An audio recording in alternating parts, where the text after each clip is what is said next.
Good evening. Good evening. I want to thank you for being so humble and nice, considerate to come out here and listen to what I have to say. But what I have to say is mine. It was never mine. It's ours. I never believed that I would find myself in front of an audience having to talk about a subject that we all once knew. A subject that is as old as creation. And if you want to see what I'm talking about, we have to just take a look at the zoo. The zookeeper doesn't feed the gorilla the food of the polar bear. Am I right? So how come we eat the food of everybody?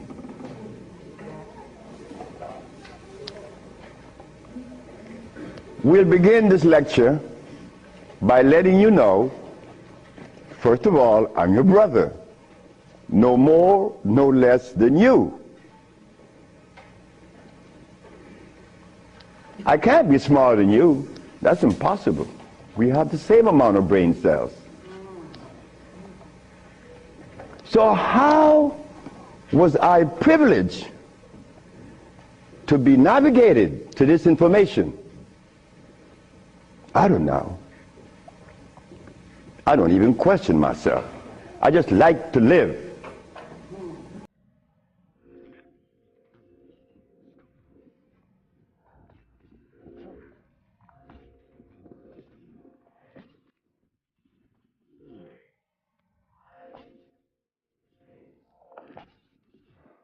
I was 12 years of age. I was Seventh-day Adventist.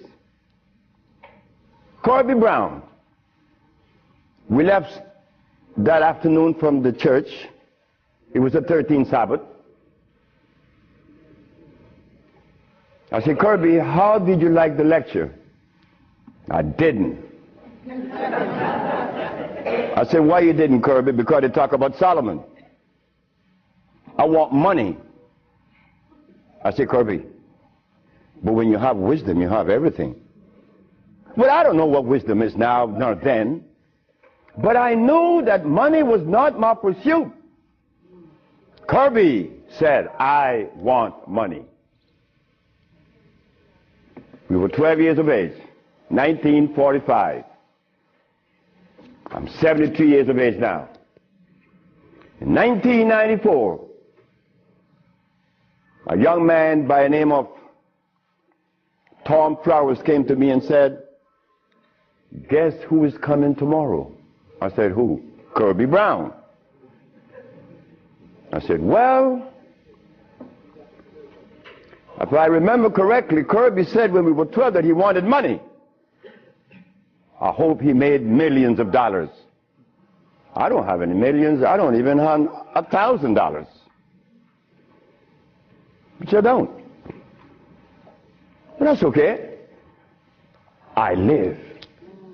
I found that avenue, or it was shown to me how to live. Not to read books, because everybody reads books, but yet society is deteriorating more every day. Everybody reads books. The brother called the other day on the radio and said that he asked about corn, right? Corn? He read books. He said that the text, the Kemetic text showed him that corn is good. Well, he better examine his text, because corn was made by man. But anyway, Kirby said he wanted money. That was a Thursday. Tom Flowers said, Kirby is coming tomorrow. So I said, well, if Kirby didn't make his millions, I'm going to remind him that we are alive. We are alive. Kirby didn't arrive.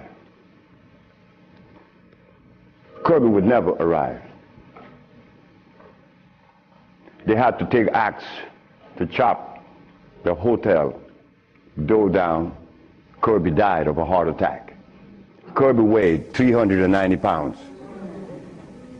Kirby wanted money. He became a cab driver in New York. I didn't want any money. I didn't want it then or now. Because it's not important in your life. It was never important in our lives. The Maya shows that. The Maya built pyramids. The Maya lived for millions of years in the jungles of Central America. No money. The Africans? How long did we live in Africa without money? Since creation. Now they tell us we need money to fight AIDS. Brothers and sisters, we are at a deficit, a tremendous deficit, a deficit that if we do not pay attention, I'm glad I did. I'm glad I did, because I remained that obedient boy that just lost his mama 4 days ago.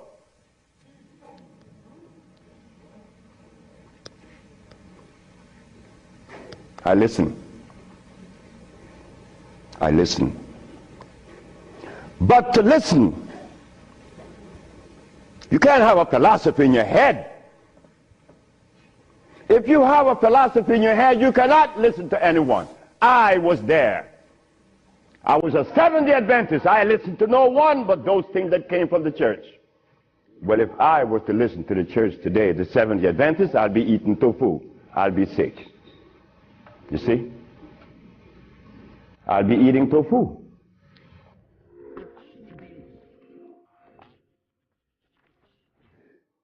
I would not be able to cure AIDS because they don't cure AIDS.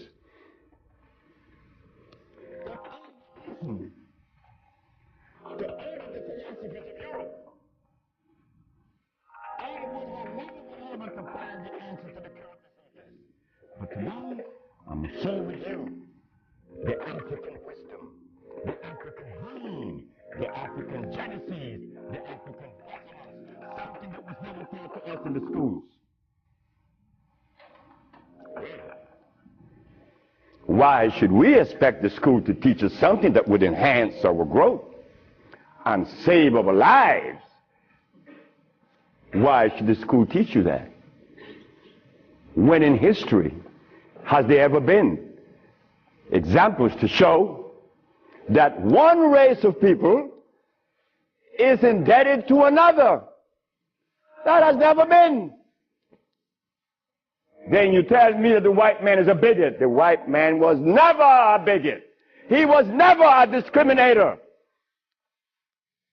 The white man is a person that obeys the first law of nature. Self-preservation is the first law of nature. So the white man, whenever he proceeds to preserve his race, and we sit back and say he's a bigot, it's only because we have lost it and we don't even know how to get ourselves out of this mess. I'm one of them. I'm you standing here. But one day it was to be that your brother would be shown something that would change the profile of things. I left my country, where I was born then. In 1953 to New Orleans, I became a merchant seaman. I was 20 years of age. As a merchant seaman, I became an engineer 5 years later. I'm a steam engineer. Don't ask me how I did that, because that's going to baffle you. Because I've never been to school, and I don't read books. I don't read books now, nobody's book. I'm not even going to read my own.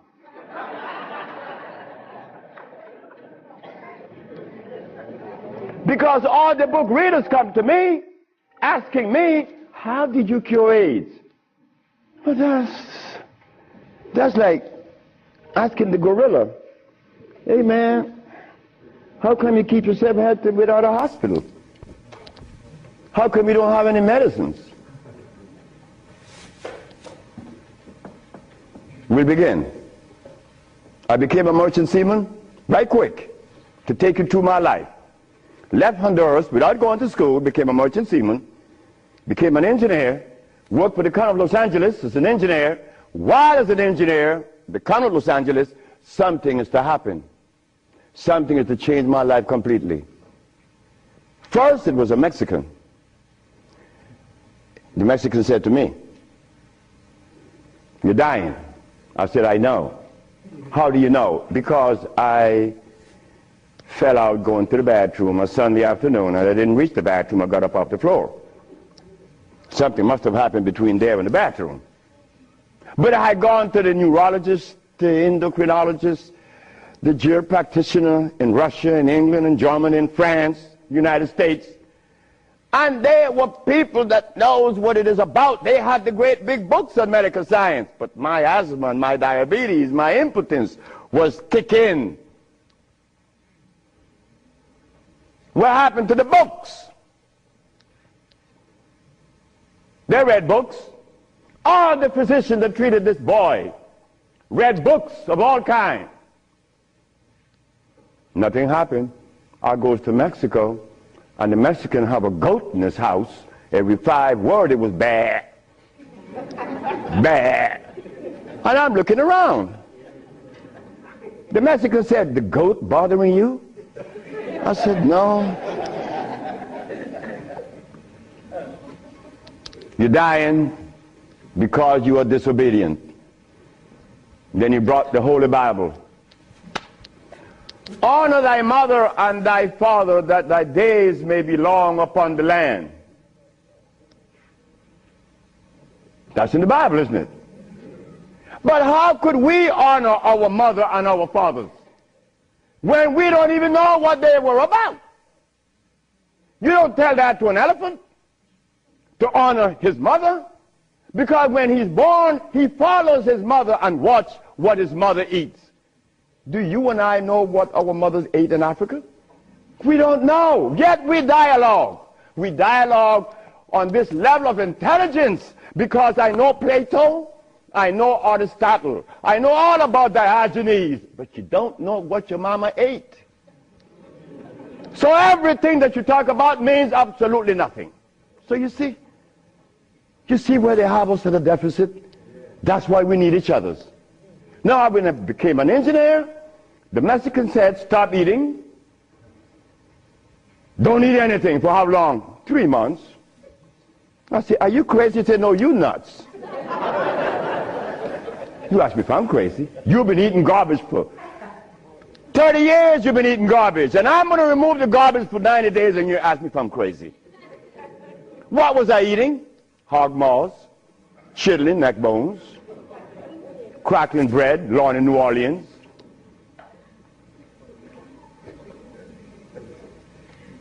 Eggs, because the grown-ups told me when my penis wasn't getting hard, eat eggs, drink raw eggs. And I did, by the dozens. And nothing happened. The Mexican said, "Don't worry about it, don't eat." 90 days later, I was no longer impotent, no longer diabetic, no longer asthmatic, no longer with glasses on my eyes, and this stomach hair was 42.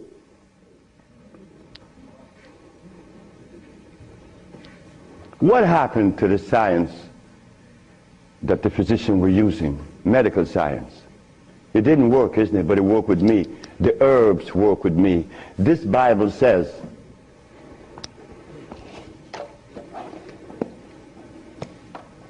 in the book of Revelation, it says 22 verse, and the first chapter, it talks about the herbs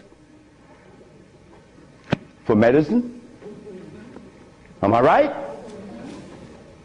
Well, ladies and gentlemen, what could have happened to us that when my brother, who's a preacher for 30 years, was sick, and instead of going to God's medicine, he went to the physician to get a chemical in his arm. My brother died 21 years ago. I'm not a preacher. I would never be a preacher. I told that to my mother. She wanted me to be the preacher. I said, no, no, no, no, no, no.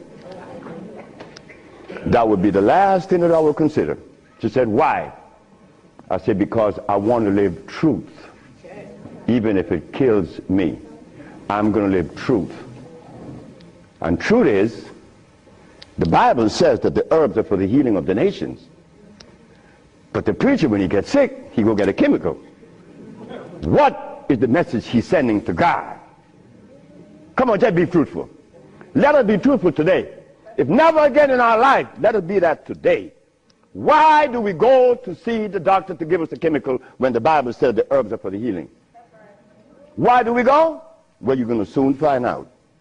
That's what affected me then and probably affecting me now to a great degree. More than I would ever realize. Because remember, I want to go to the blackboard.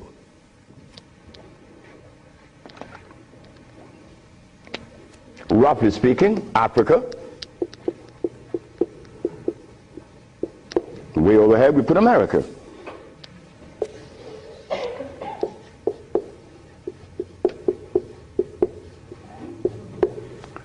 They are 4,500 miles. What happened between here and here? A lot happened. You see, when we were here, without the mathematics, without the ABC, without the sciences, when we were here, we had something to our advantage that we no longer have here. We are blind here. Here we weren't. We were seeing. Why? Because God provided us with everything we needed here. And none of it was comfrey or rice and beans. There were no tofu. There were no soy there. There were no cows. And there were no hogs, no chicken. There were no flour. Those things didn't come from Africa. You see rice and beans and flour and cheese and meat and the starch that you eat, they all came from right here, from a laboratory.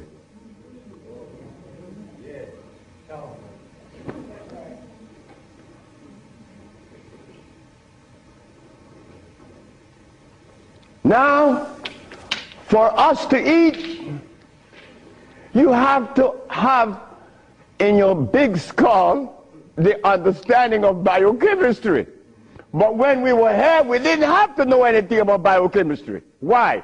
Because God doesn't make poisons. You see, God doesn't make carrots. Well, let me put it here.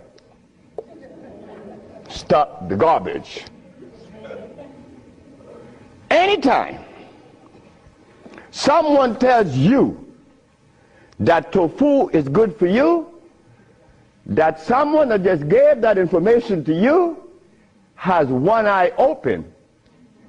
But he's confident that when he tells you to eat carrots and you drink it, you have both closed. So a one-eyed man is king where everybody's blind. But the one that recommends the tofu is only half seeing. He's blind. He got one eye open only. But he doesn't know it. Example. Before we get into the real lecture, pull this out. This is how people take privileges on us. They don't care about us. They bring us information that, oh God, that's why the rest of the world laugh at us. Because they know that we have both eyes closed.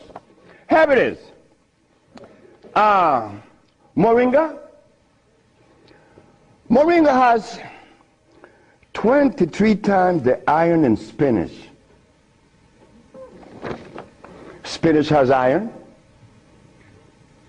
No, because spinach, let me take my time because there's a whole lot of information. I don't want to jog it up. Anything that has a pH of 7 plus is alkaline. Anything that has less 5, 4, 3, 2, 1 is acid.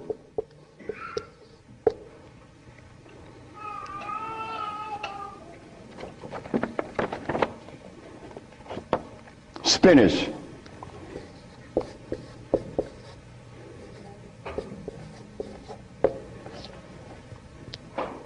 Acid. Why compare moringa with spinach? When spinach has a starch base, it has no iron.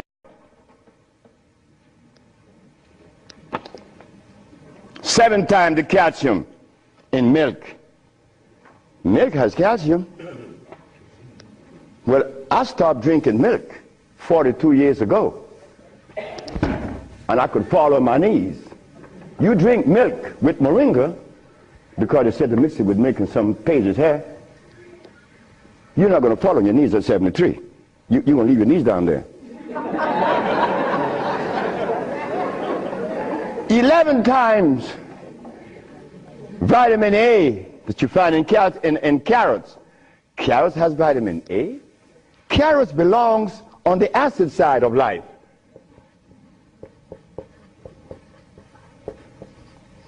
So right there, and they send it to mix with carrot juice. Why would they do that? Then up here, they talk about the Ayurvedic system of medicine recommends moringa. The Ayurvedic is Indian. The Ayurvedic system of medicine recommends cow milk. The Ayurvedic system of medicine has never cured any disease, nor moringa, nor any other system in the world. You know what this is like? When Steven Seagal tells me to come to his house because he had a headache for 5 years. Well, I knew why the headache was in his head. It was removed in less than 10 minutes. He had the bottle and said, "This bottle is powerful." I said, "Yeah, powerful, huh?" He said, "Yeah, the headache is gone." You know, he's a Dalai Lama, right? He wanted me to go to Kathmandu. Kathmandu? I'm going to go to Kathmandu. To do what? Talk to lamas. Lamas for what? What am I going to talk to lamas for? They couldn't cure your headache that you had for 5 years. The lamas need to come and see me, not me, the lama. But since we were compromised, we left all our food in Africa. You and I don't even know what we ate in Africa. So don't even go there. But we have the opportunity because one of your brothers happened not to go to school and look outside of the paradigm of school and found something altogether different. And what did I find? That anything that God made is on the alkali side. Why? The molecular structure is complete. It was made by nature, not man. Anything that God made has no starch. That's another thing. Anything that nature makes has no starch. Anything that man made has to have starch, because starch is a binder. To titrate two unequal chemicals, you have to use a starch. Starch is not a food. Starch is a chemical. And what have we been eating since they took us away from Africa? Starch and blood.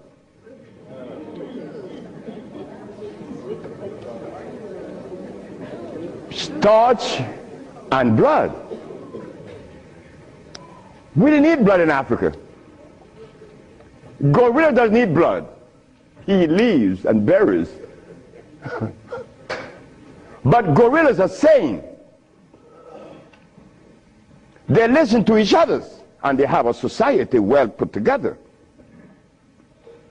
Well, Sebi, when he became the engineer, and he found out that the pH value of things had a lot to do with healing and the properties that's to be used, I was happy.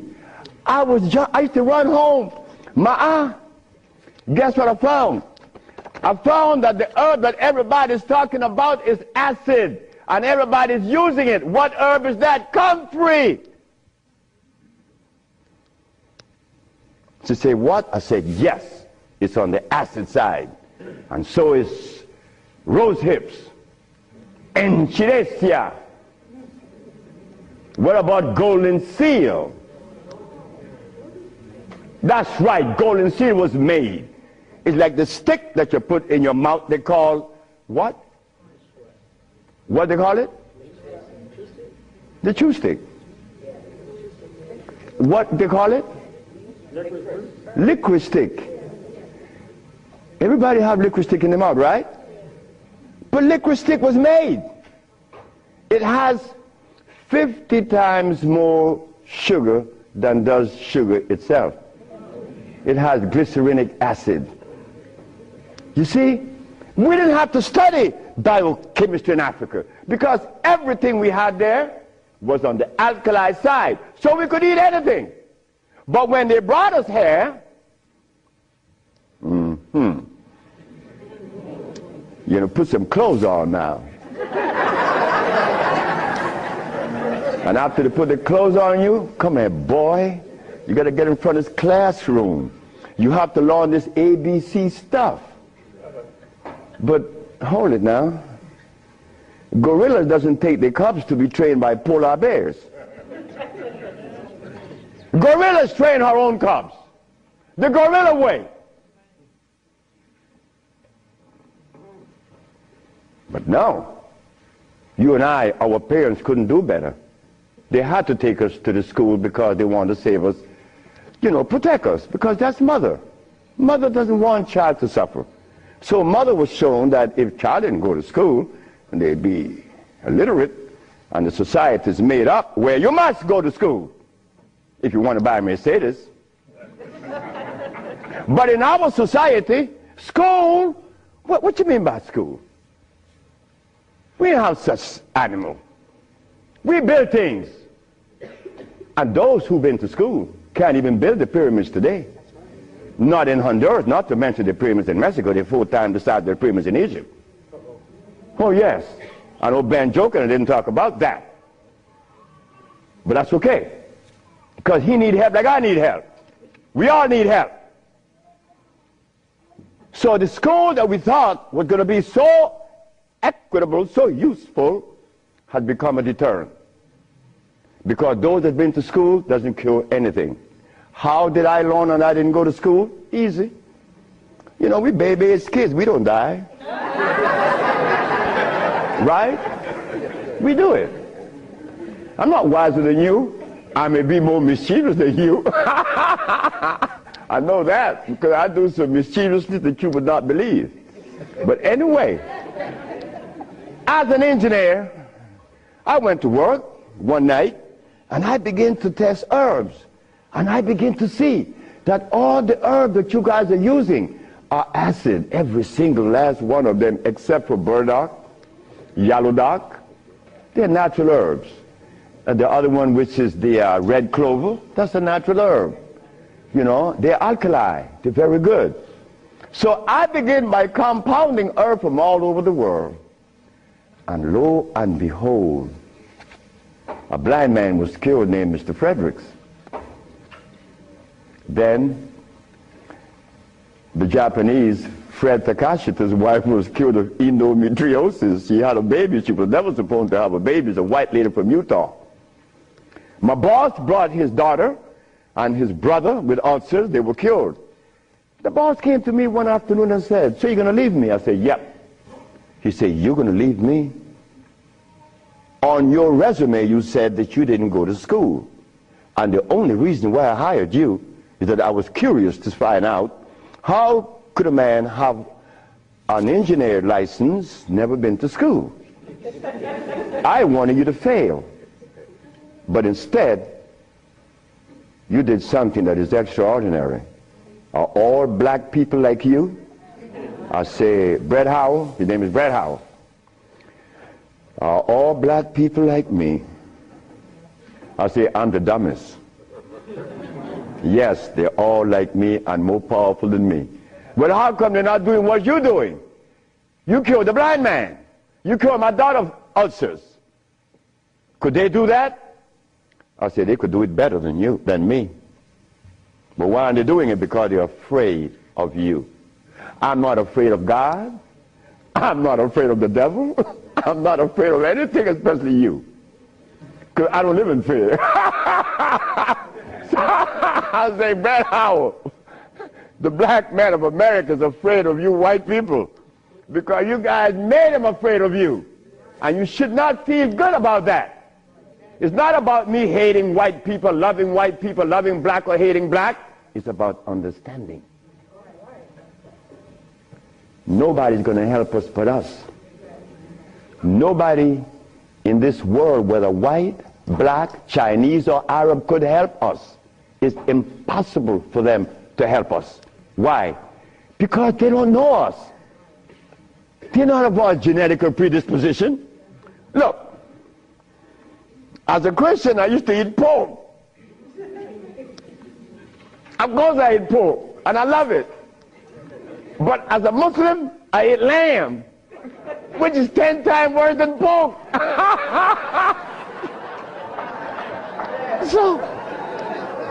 So what do I do? Who do I turn to? So after I quit my job, the boss said, wait just a minute, because I think you're crazy. You're leaving your job as a steam engineer in 1980, when herbs in 1980, I'm making $2,900 a month. I'm going to leave my job with 10 years seniority to come after some herb that you didn't like. Why did I do this? I had to do it. It wasn't that I could see that far. I can't see beyond my nose. Talk about years ahead. But I had to quit my job. And I had to question myself, why am I doing this? But I did. And 1980, the boss is looking at TV, 1987, on the 10th day of February, and he see CNN, Alfredo Bowman, a.k.a. Doctor Sebi, is arrested for practicing medicine without a license, selling product approved by the FDA, and claiming to cure AIDS and other diseases, which is a fraudulent claim. The boss saw that. The boss' wife is in the bathroom because he told me the story himself. He called her out, come and see the man that's arrested. If he says he cure AIDS, I know he cure AIDS, because Bret Howard knew that I would never compromise myself to a lie. When I talk, I know what I said is the truth, but I also know that in America, you could also be dead right. But it doesn't matter. It does not matter. I'm 73 already. They kill me tomorrow, it's all over with. I rather reach 73. My brother, who was a preacher, he only got to 50. But I stuck with you, the black woman. That was my success. You, the black woman. I always kept my eyes on you. Nobody else, not the maid, because I'm one. We don't do nothing. We can't do anything. We need you. Because it is you that held the hand. It is you that breastfed us. My mother breastfed me for only 4 years. But that was sufficient.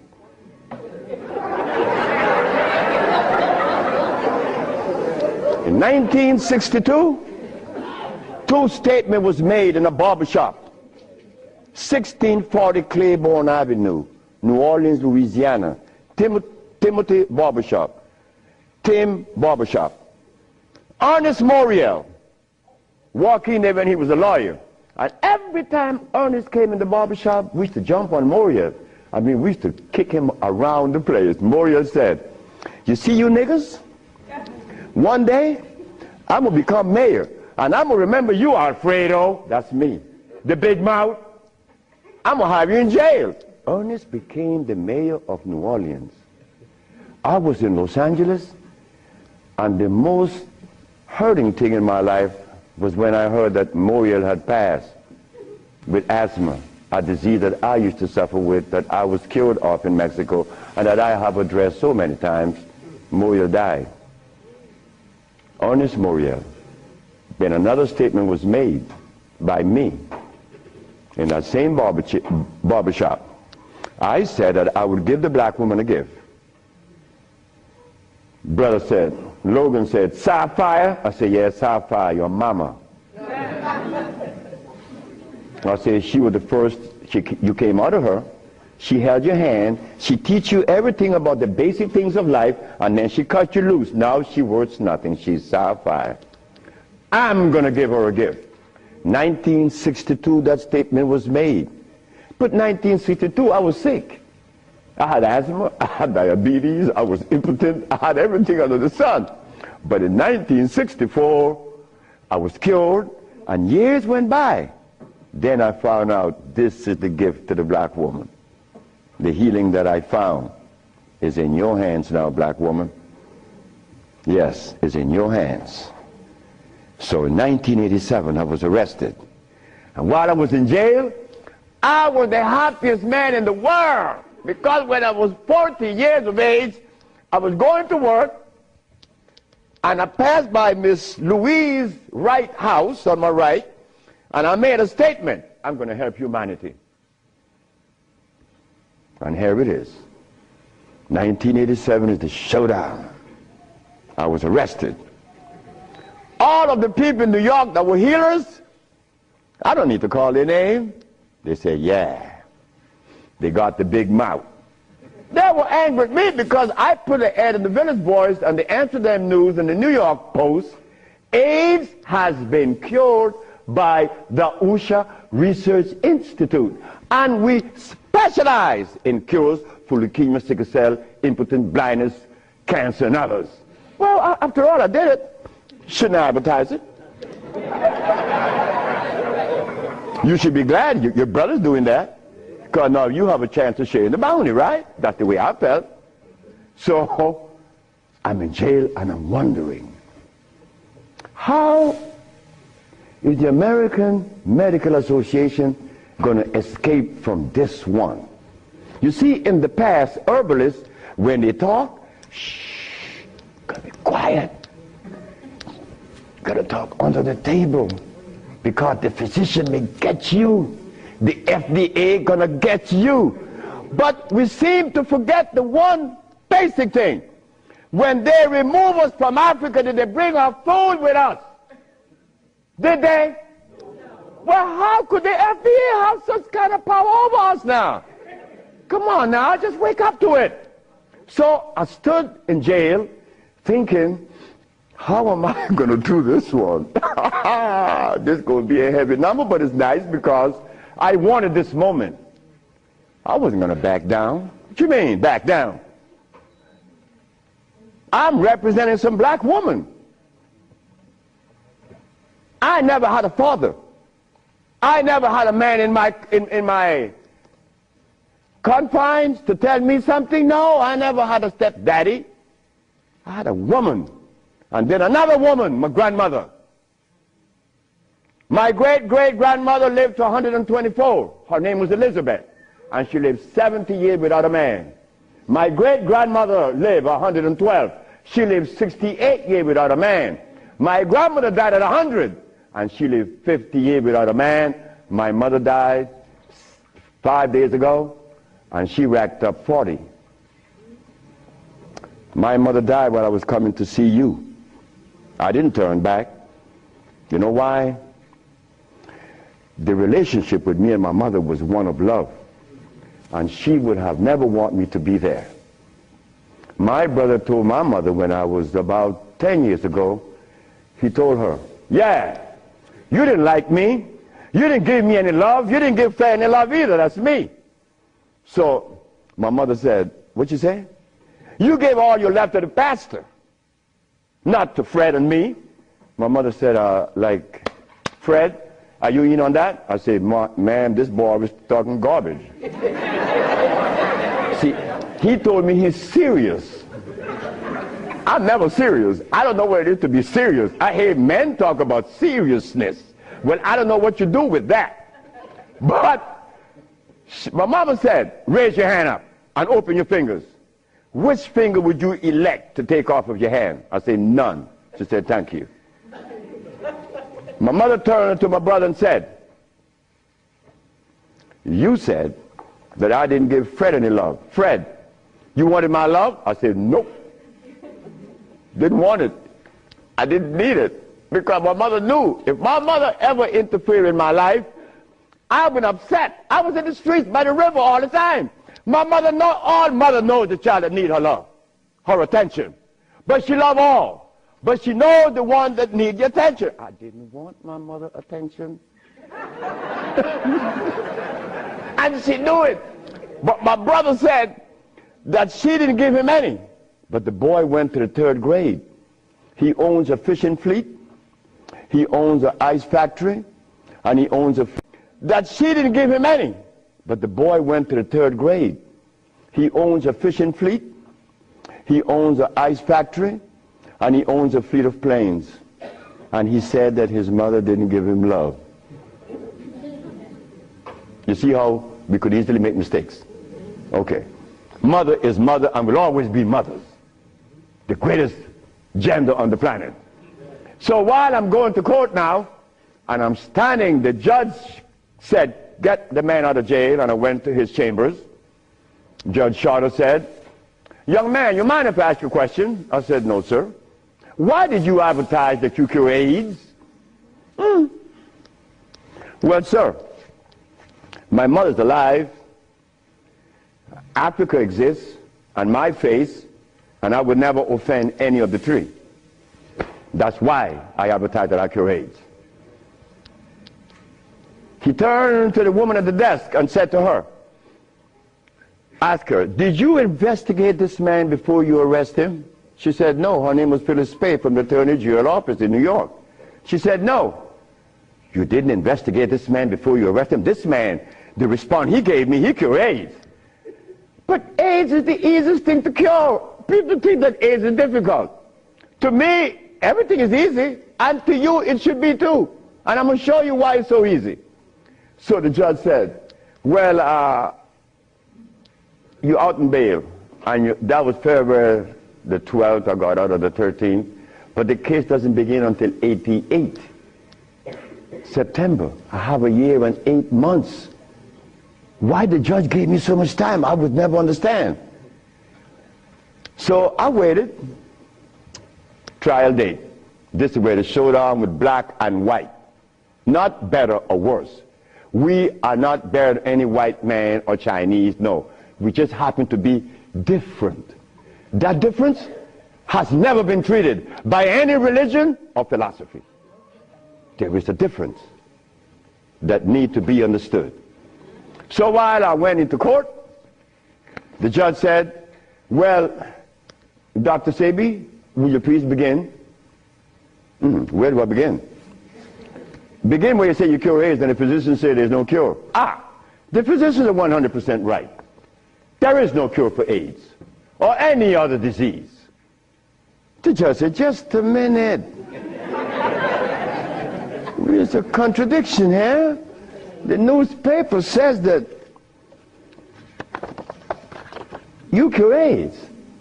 Then you agreeing with the physicians. That's a contradiction. No, it's not. When you're limited, it is. But when you live out the box, it isn't. She said, help me. She said, of course. The physician take the position that there is no cure for AIDS or any other disease, and the physician are 100% right, according to their philosophy and their perspective. Their medicine didn't show them a cure. So how could they say that there is a cure? But the perspective that prepared me, there is cure for AIDS and every other disease. Oh my God, when I said that, the physician jumped up. Your Honor, Dr. Victor Herbert said, Your Honor, what other perspective could there be? After all, you know, this patent on us, the FDA has a patent on us. You cannot talk. The FDA talk, you shut up. Oh yeah? Well, I'm going to find out. So, the judge said, what perspective is yours? Dr. Victor Herbert, Dr. Bonanno, and Dr. Christopher said, how could there be another? I said, there is another, Your Honor. And what is the other? The African bioelectric cell food. I've never heard of such a thing. That's what the physician said. He had never heard of the African bioelectric cell food. I said, of course. But we have to remind the good physician that he have not heard of a whole lot of other things. But that doesn't deny the existence of the African biomineral electric cell food. What is it? Okay. The allopathic claim that there are multiple diseases. The African biomineral balance negate that position. There's only one disease, never been two. The allopathic claim that to treat the multiple disease, you must use a chemical, which is violating God. Right? The African biobalance said no. It's a nutritional approach, electric food. Your Honor, I told you that this man was insane and unscientific. He said there's only one disease, but there's only one. Remember, I'm the boy that didn't go to school. I'm going to break things down to the least common denominator. When I was a steam engineer, I found out that in a machine, thermodynamics I'm talking about, or an automobile, the only thing that could cause this machine to go bad is what? Short circuit, obstruction, overheating. The same thing with the human body. So what did I do? I put compounds together that would cleanse the human body of what? Of mucus. In so doing, AIDS, sickle cell, lupus, herpes, blindness. But it sounds too simple, right? Well, that's not my fault. They have complex things, and then they deal with the complexity. And boy, that's a job.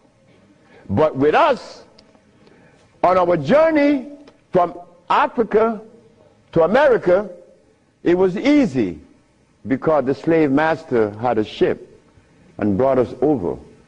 But getting back to Africa, we get confounded.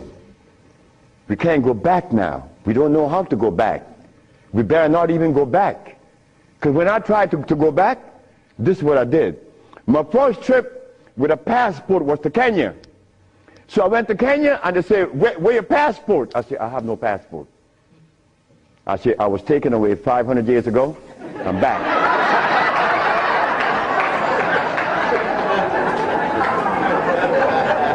When I left, I didn't have any passport. So why are you asking for a passport now? Is a passport African? Put him one side. They put me one side and send me back out. But you think that was bad? That wasn't bad. Wait. May I have that? I go to Africa.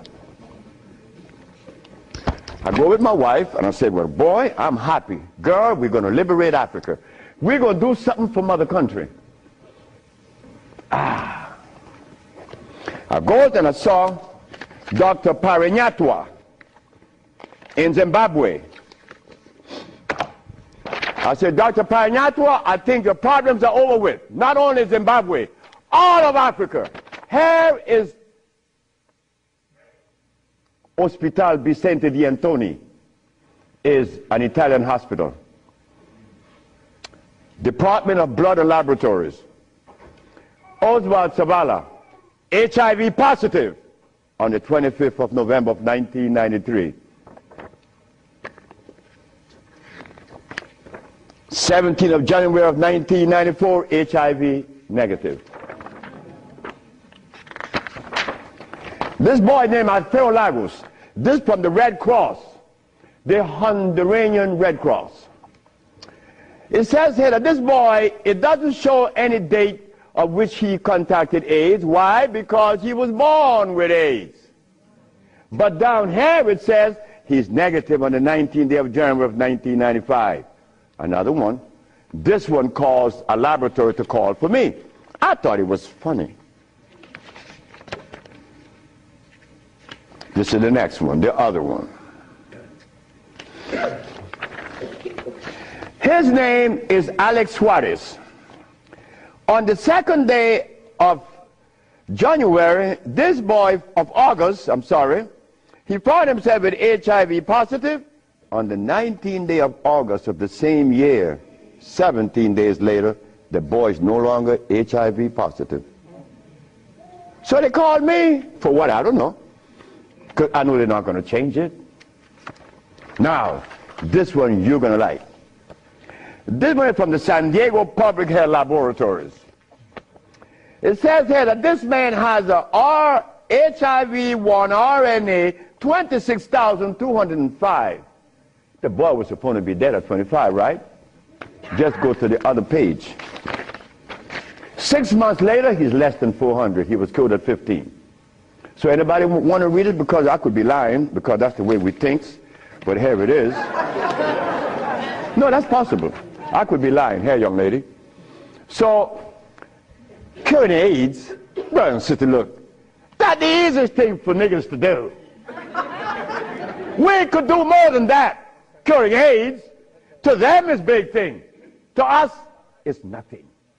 You understand? But now, here is where this little culprit comes in. Where did I put it? The blood, no, no good. Here it is.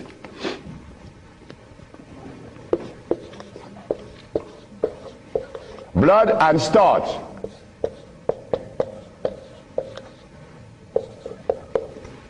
Blood and starch.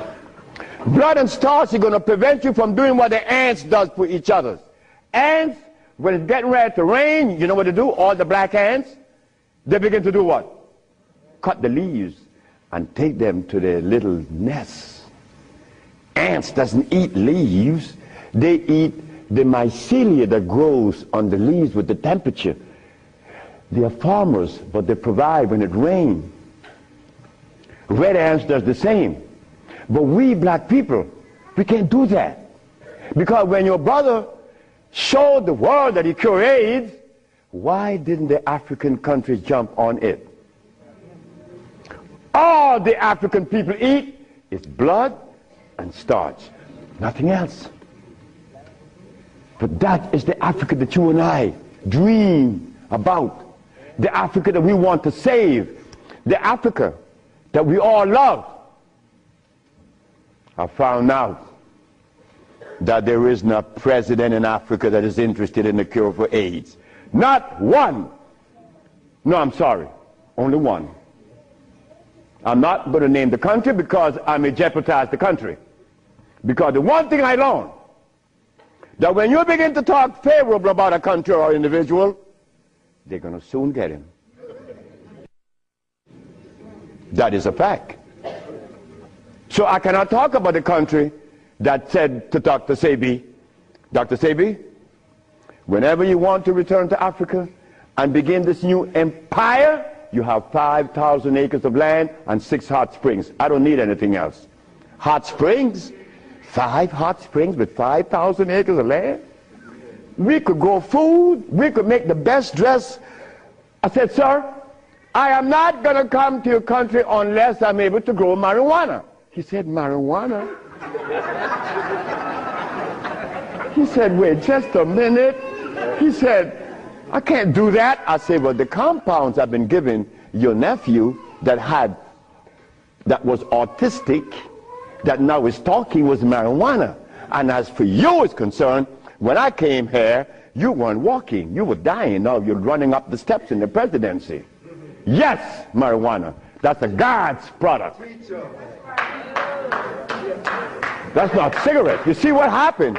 My brother used to smoke cigarettes, but my brother didn't know that the tobacco that he was smoking was artificial. God didn't make that. But marijuana, God did make that.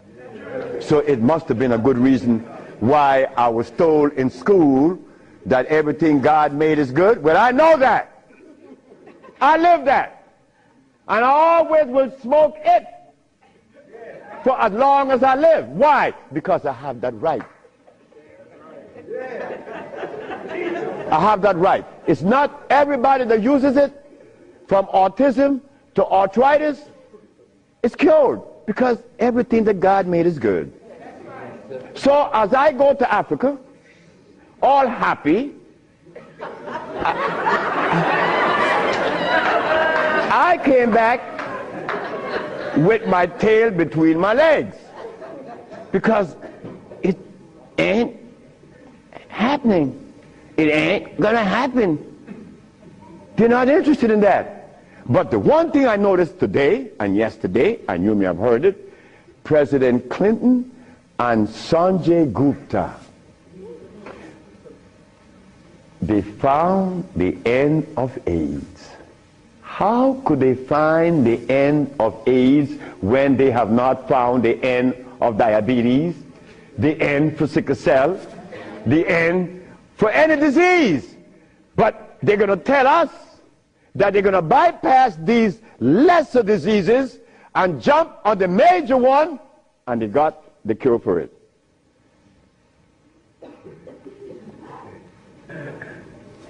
I got documents to substantiate that I cure AIDS, right? So what's up? What's up? Well, I'm going to show you what's up. When I was in Zimbabwe, the Department of Health said, why do you come to us saying that you could help us? And your leaders in America didn't help you. My leaders in America? What do you mean by that? They mentioned Minister Farrakhan. I said, just a minute. I don't follow any man. I follow women. And I don't follow sick people. Because if I follow sick people, then I got to be sicker. I go to Brazil.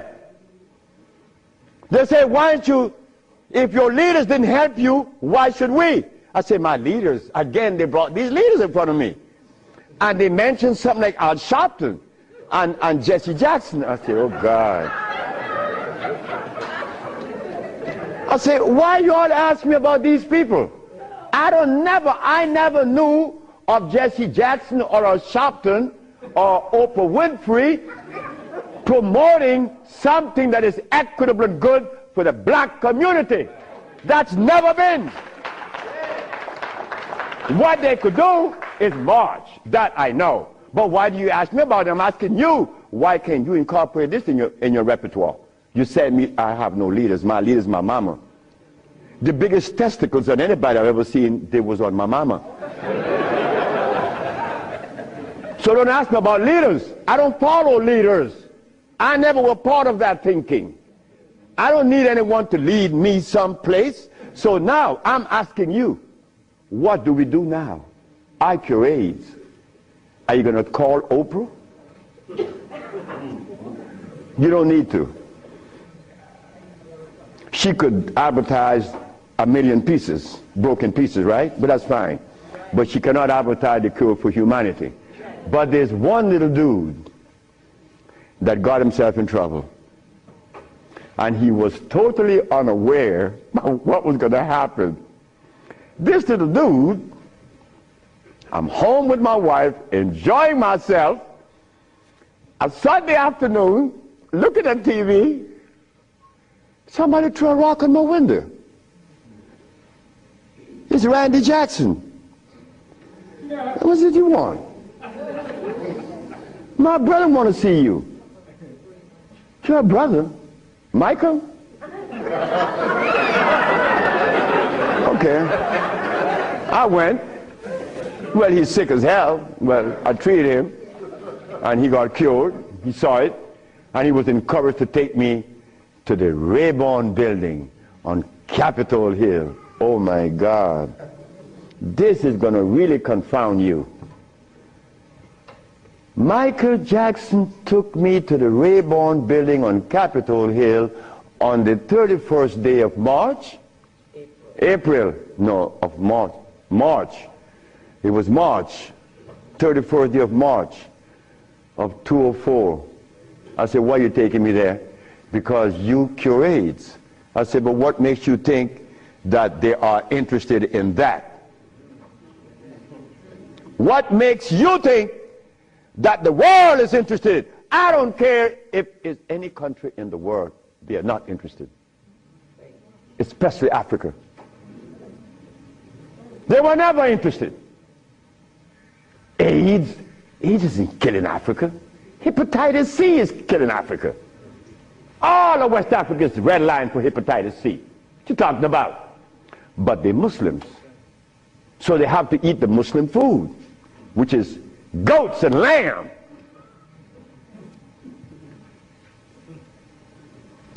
Go tell them that the Arabs pay food, which is goats and lamb.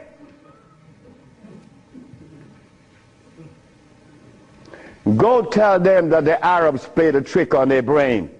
You cannot do that. Me, I remain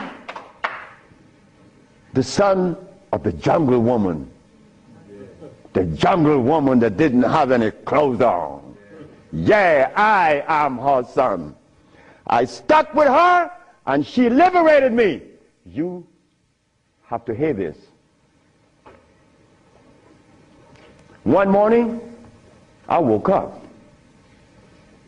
and I heard the music that was playing. You know how you turn your radio on and you're sleeping, but the music on the radio would influence you, and you dream that you're seeing the artist is playing, right? You have had that happen to you.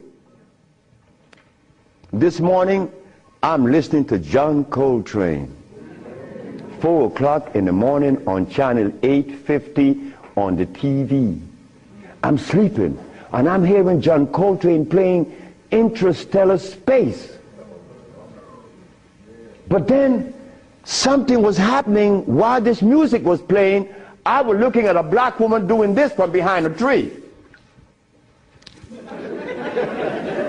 I woke up, and I didn't know how to interpret that dream.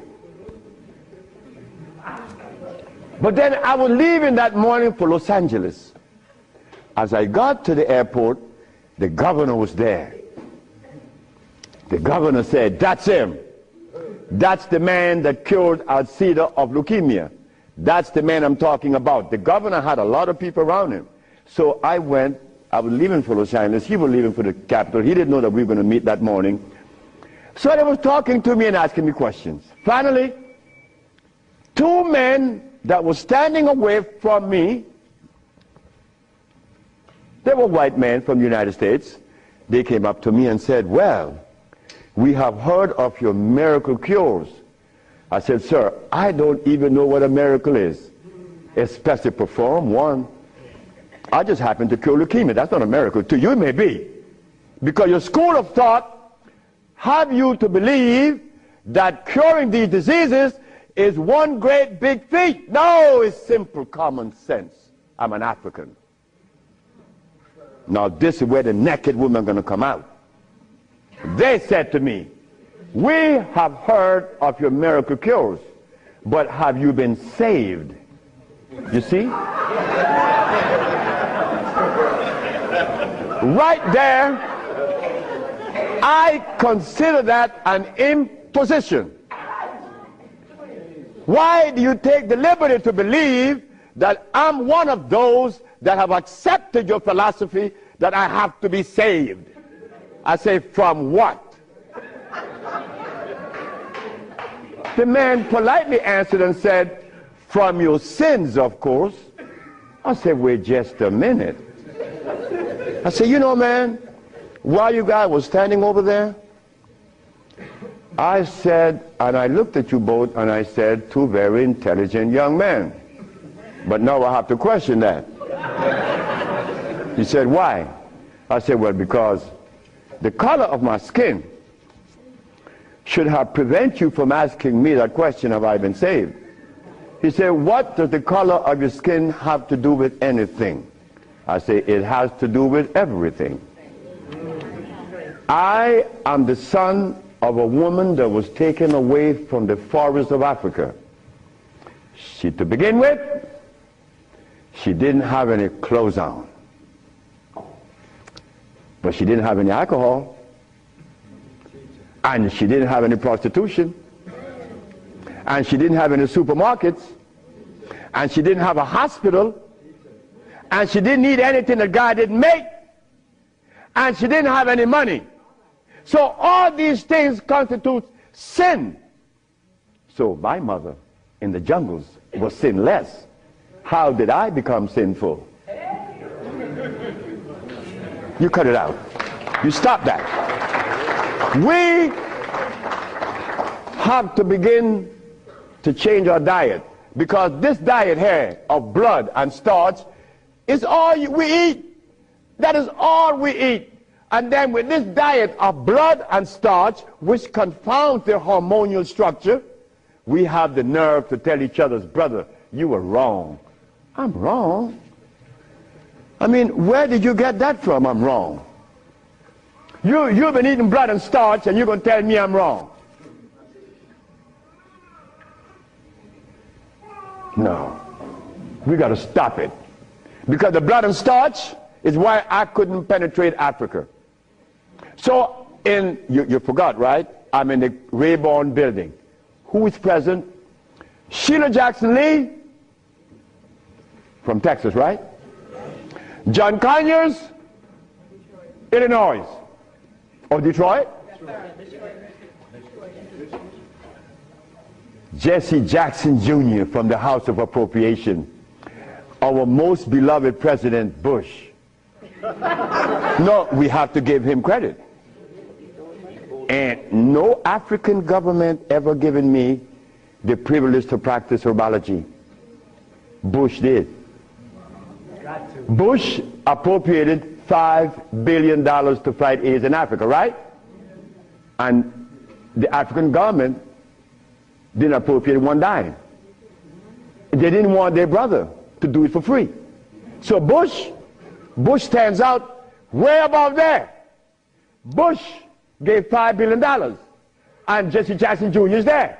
So when I go to the podium and I say, fellas, y'all don't have to look for the cure of AIDS anymore, here it is. Jesse Jackson Jr. did this.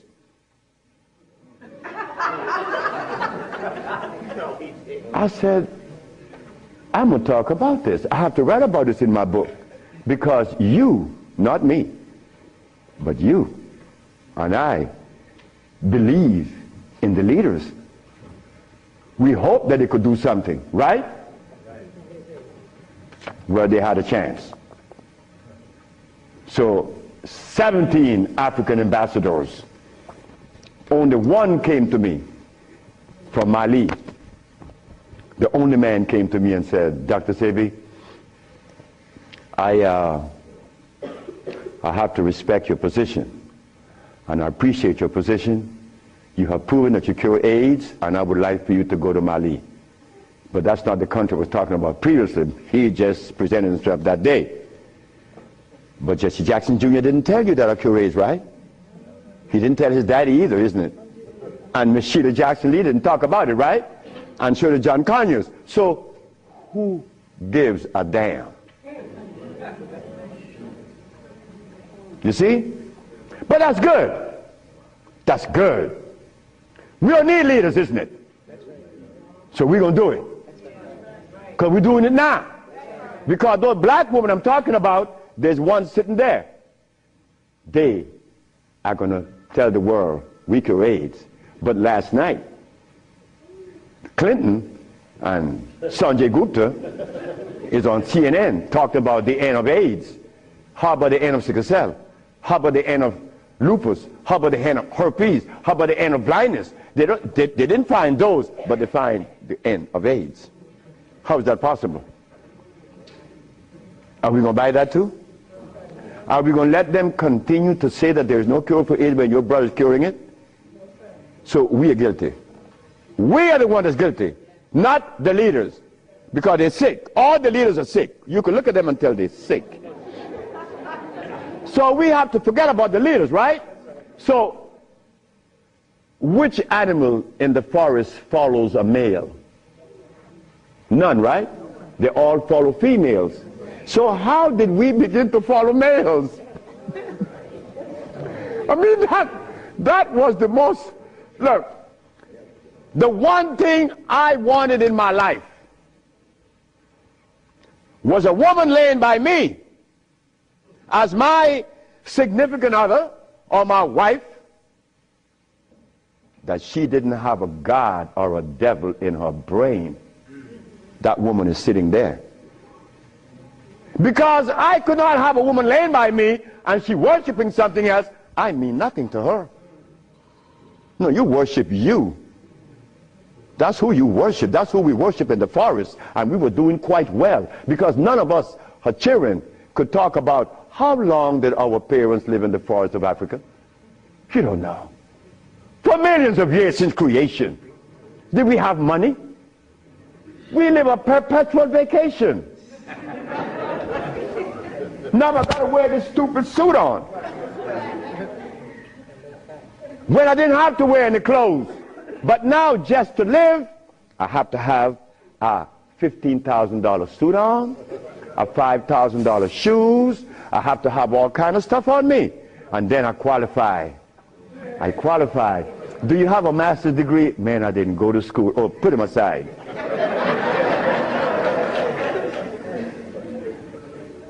So in essence,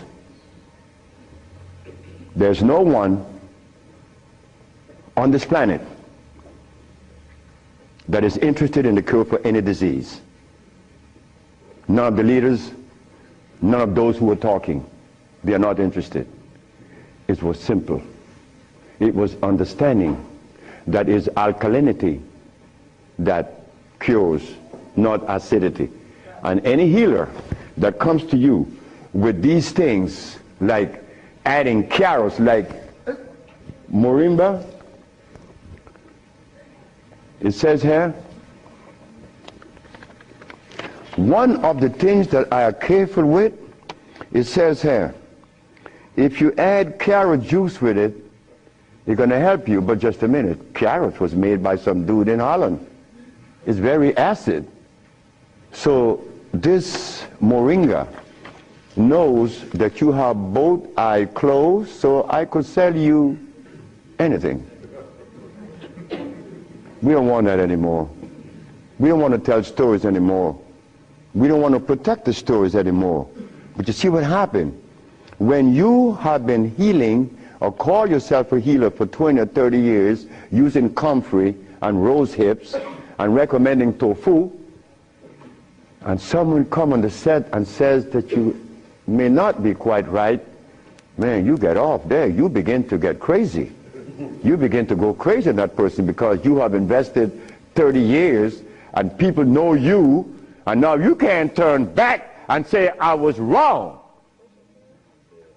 Well, I was wrong. And it was one little lady, 94 years of age, named Mrs. Holloman.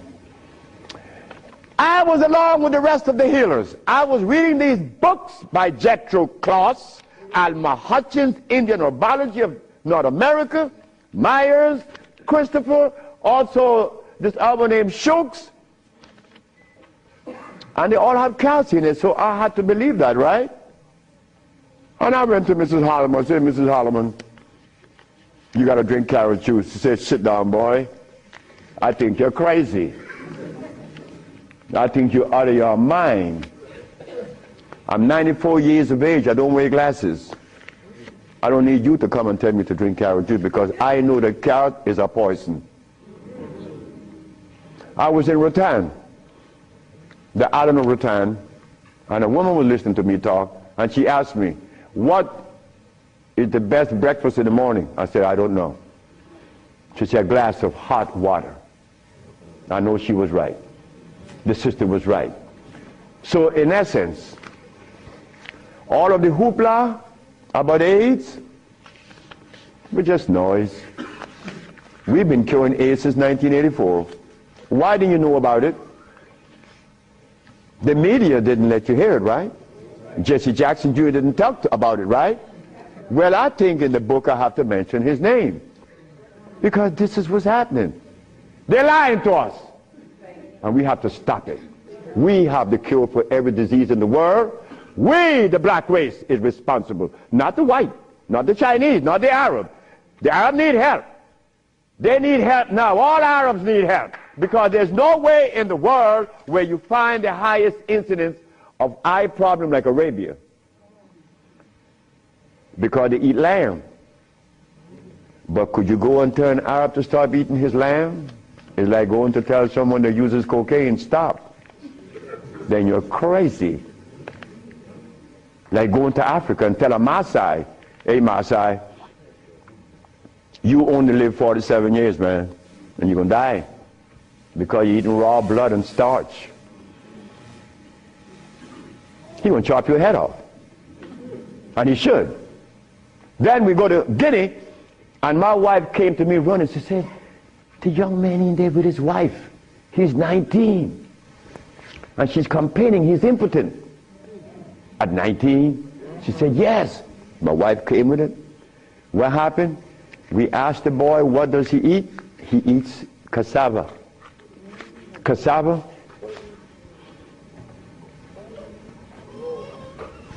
We say raw? Yes. Go to Guinea. It's a what? Cassava.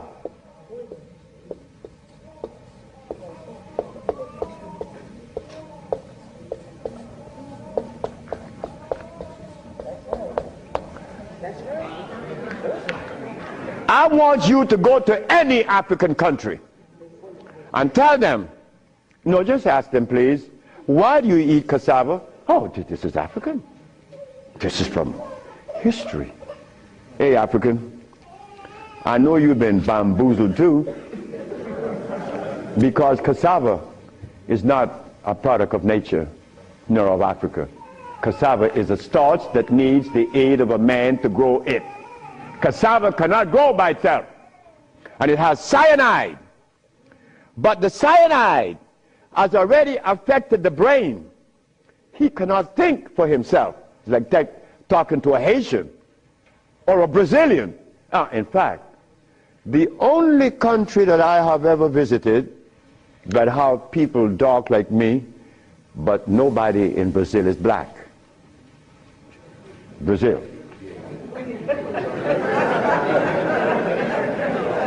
If you go and research the census of Brazil, you will never find a black person in Brazil. Everybody is white. That is how much they have offended us, that we hate the very image that God made. Something is wrong. Something got to be wrong. Me,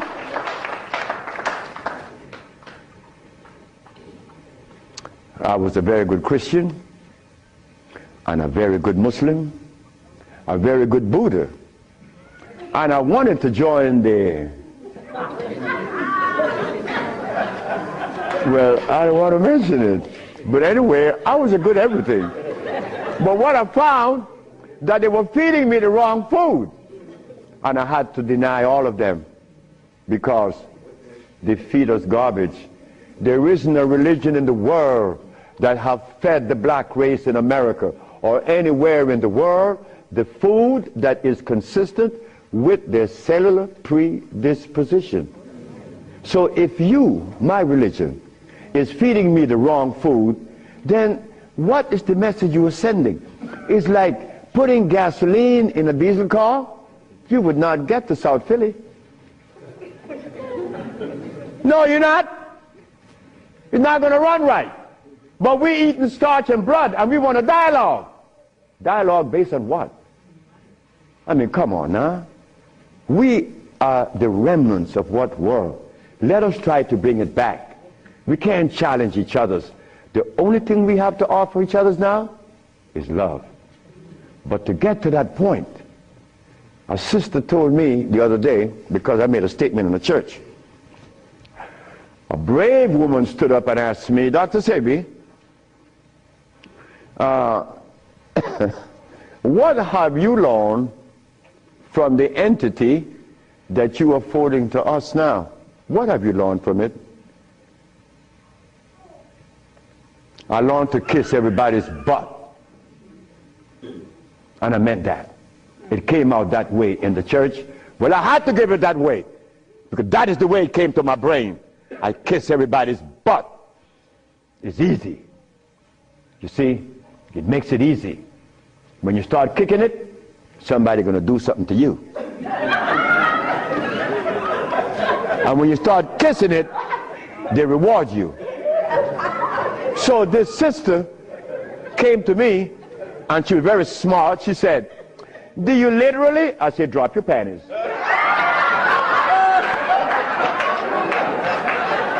Well, I came out of a woman's vagina, I could kiss her rear end. That's easy, isn't it? Is it easy?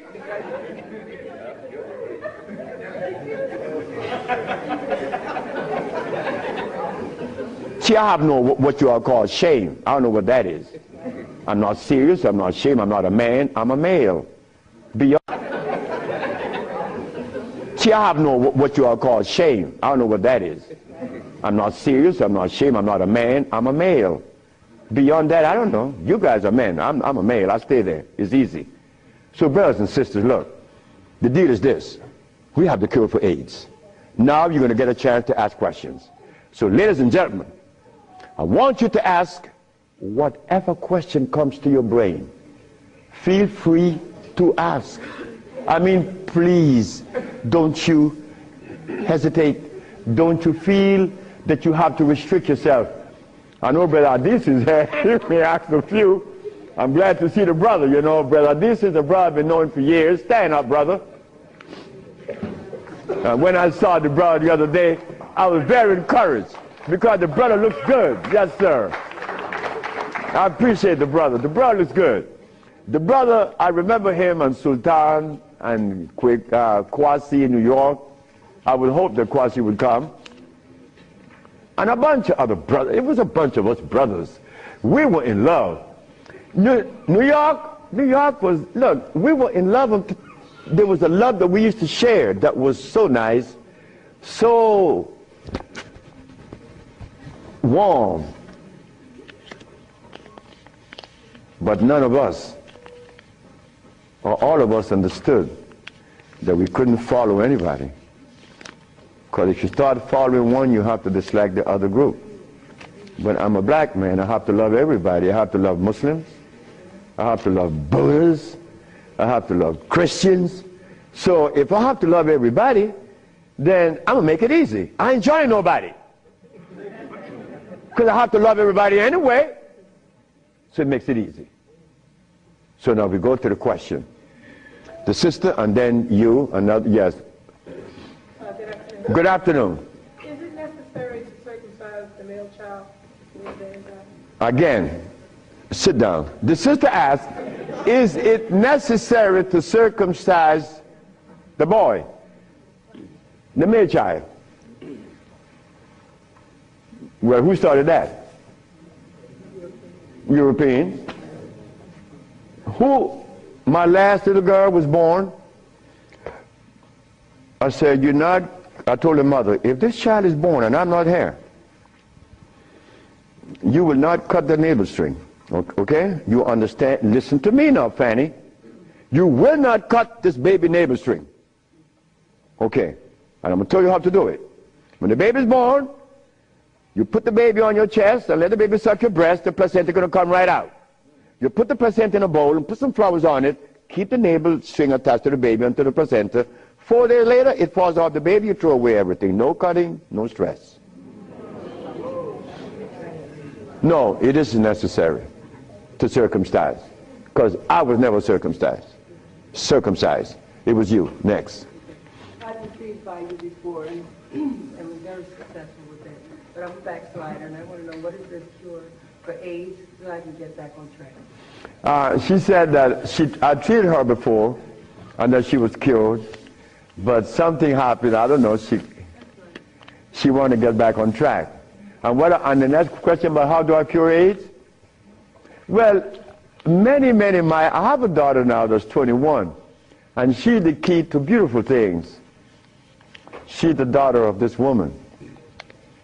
Her mother hated me, and with all rights. The woman was right. Oh God, she was right. I have 2 wives in the same house, and this woman is in love with me. Oh God, this nigga's crazy. He's a Solomon. Nigga, look, you are a jive MF. Her mother cursed me out. She cursed me out, and I'm standing looking at Miss Margaret, and I could see the hurt in her eyes, because this woman is in love with this man that already have 2 wives in the same house. Boy, what do I do? And I find myself in this triangle here and don't know how I got in it. But years went by. No, she got a baby, she got pregnant, they kick her out of the house. But that's okay. She had the baby, little girl, Zave. Zave grew up. Zave was 19. She cured her mother, her grandmother, of diabetes. The little girl that this woman didn't want to come into the world grew up to cure her of diabetes. Last month I got a notice from the mother that Zave just killed a woman in New York of AIDS.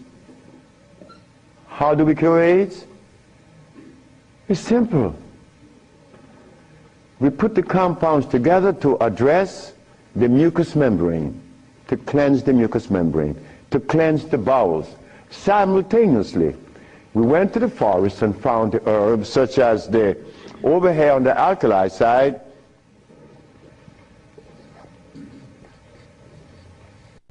sarsaparilla is an herb that has the highest concentrate of iron. Fluorine, iron. Guaco, that is a plant that has, I thought I had a stick with me because I'm always chewing on it. This is guaco. Guaco is a plant that would definitely strengthen the immune system because it is iron again. But it has potassium iodide, no, potassium phosphate, not iodide. Iodide comes from the ocean. Kankansa, that's an African plant. Kankansa is an African plant. This plant has one of the highest concentrate of what? Potassium phosphate. Those are just few of the plants. We use about 40 some odd plants to cleanse the body, strengthen the immune system, and electrify the system, because you want to electrify the body. That's how simple we cure AIDS. We cure AIDS. We don't treat AIDS. This thing here says that Moringa said, and they keep repeating it, that they uses it with the belief that it's going to cure. They think, oh no, we got to stop talking like that. We cure. That's how we got to start talking. If you don't cure, get out of the way, because you're lying to people. Next question. The brother. Peace and blessing. I'm really enjoying your lecture, and my question is, when you see a client, what's your thought process? When I see a client, my thought process, I already know what the brother needs. Like the Mexican knew what I needed. The Mexican said, you're dying because you have disobeyed. Unconsciously you disobeyed. So when a brother comes to me, I already know what the brother needs. I don't need to go into a whole bunch of scientific jargons and intimidating the brother by putting light in his eyes, iridology. I don't do that. I don't do anything. I just give you what I know you need. People come to me for compound from Japan. She killed a woman in Japan named Kaoto Kita in Kobe. She never seen a woman. She was in hospice already. With cancer what? The lungs. There you go. Cancer of the lungs in hospice. She never seen the woman. In a month time, she's vacationing in Hawaii. Okay, there you got it. Yes. Her than you. Yes, the sister.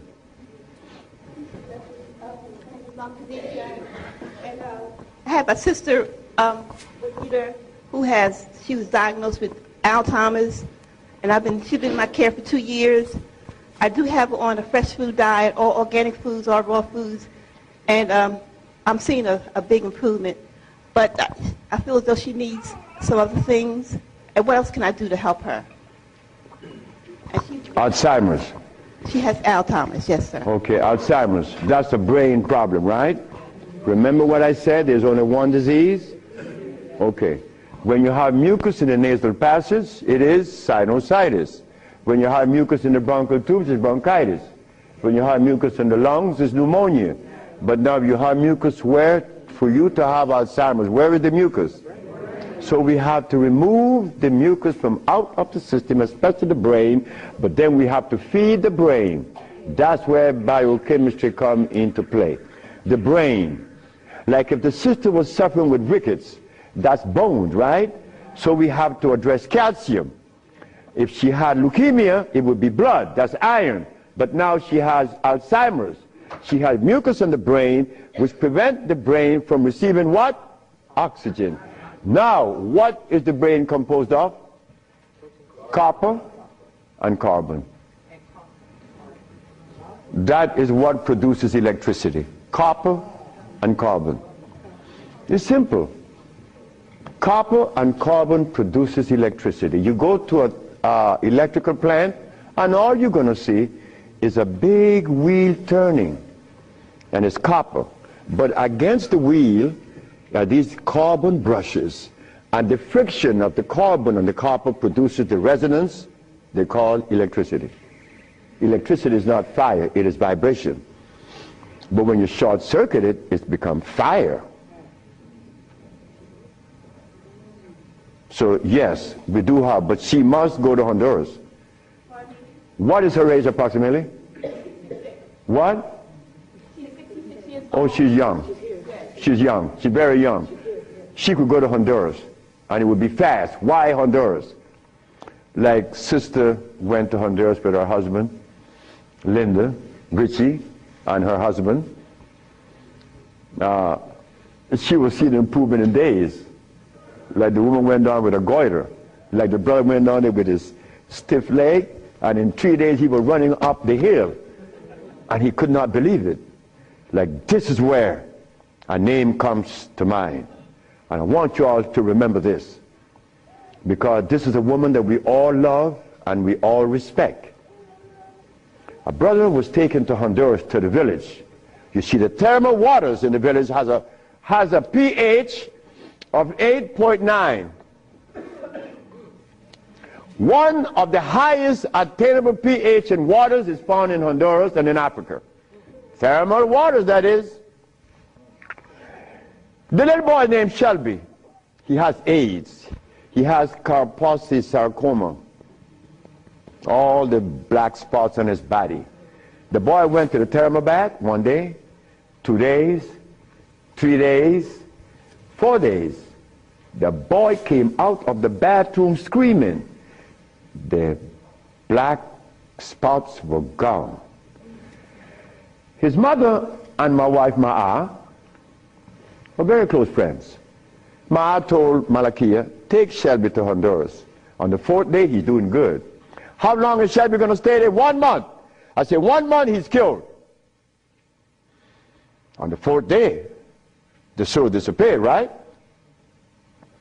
On the 10th day, he tell his mama, I want my passport. She said, for what? I want to go back to Los Angeles. Doctor Sebi says that you have to stay here a month. He said, bitch, did you hear me? That is what we, mothers and fathers, get from our children today because of those hamburgers. It wasn't Shelby's fault. It wasn't that child's fault. That child went back to Los Angeles and began to use crack and died about 2 months later. But Malakia is telling the sister that you all know very well about the incident. Present was Oprah Winfrey, and she said, she was telling the story to her aunt, which is Maya Angelou. Well, I'm nobody. I'm nobody anywhere in the world. I just happen to cure AIDS, but that means absolutely nothing. My son told me I messed up. I should have been a boxer in cracking people's jaws. I get millions of dollars. But the crack jaw come to you and they pay you pennies. So you are nobody, daddy. In this world of today, curing AIDS or any disease means absolutely nothing. I am not a famous person. I'm insignificant. So Miss Oprah Winfrey said, well, if he's that good, how come I haven't heard of him? Well,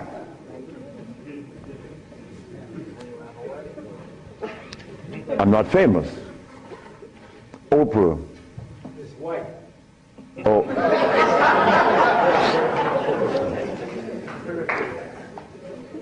My book would be out in July. I know she's not going to advertise it, although she suffered embarrassment with 1 million broken pieces.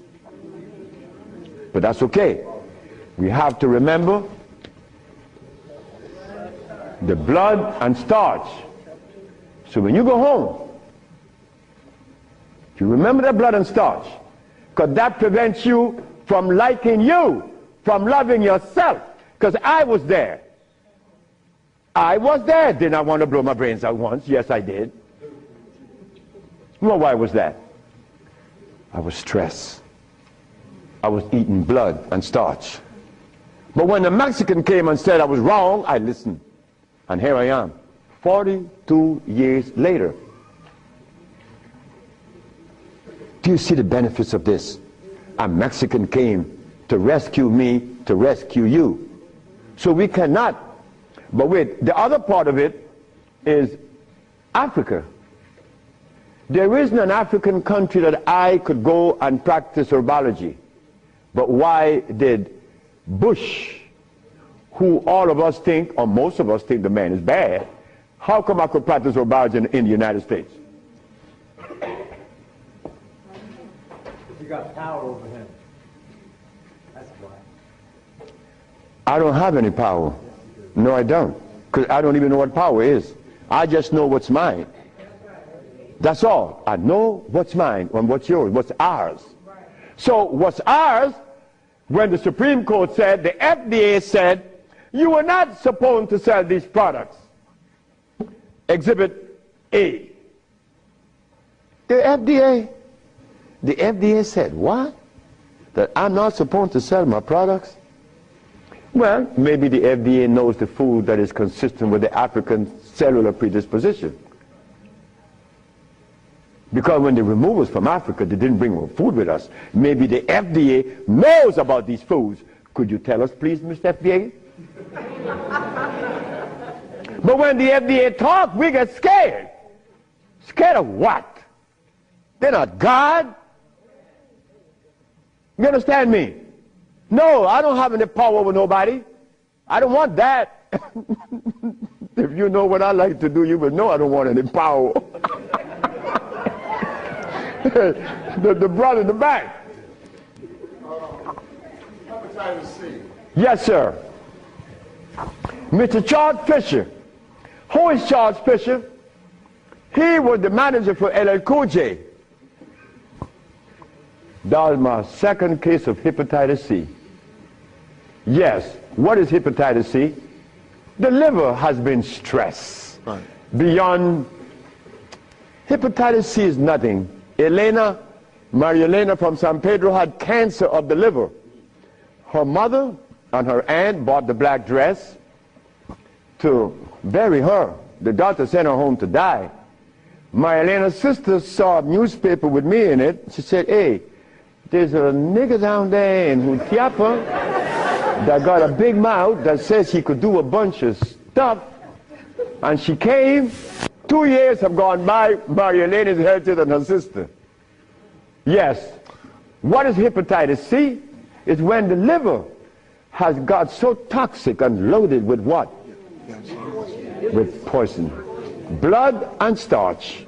So we clean it, clean the body. Because you have to clean the intestines. You have to clean the liver. You have to clean the blood. Because all of these has been affected. Yes, brother, we have cured many of hepatitis C. So what herbs would you use, doctor? It's not an herb. It's a therapy. Therapy? It's a therapy we have. Okay. I was sort of encouraged to, what's that, interferon. Interferon? Yeah, I was encouraged to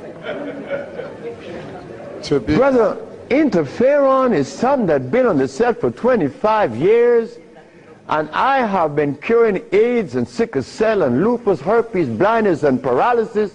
Interferon doesn't do that.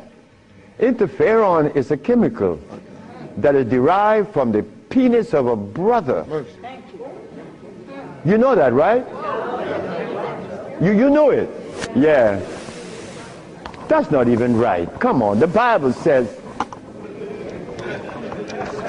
the Bible said the herbs are for the healing of the nation. The Bible didn't say anything about chemicals. Right? Okay. So now, we could tell the world, yes, we object. Oh, one more thing. One more thing is very important. Many of you have insurance companies, right? Insurances. And on that sheet, it says that they do not honor anyone that isn't an accredited physician. Meaning that you are compelled to go to see a physician to give you his chemicals. But now, they are telling you that they are God. And that you have no other recourse. Well, let me tell you something. Yes, they have to honor us. Because we have the only compound in the world that is consistent with our cellular predisposition. Nobody else. Can you give us some foods that are alkaline? Food that are alkaline. We could begin with mushrooms.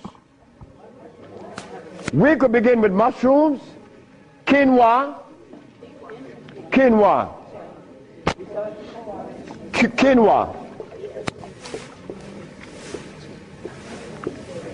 quinoa amaranth,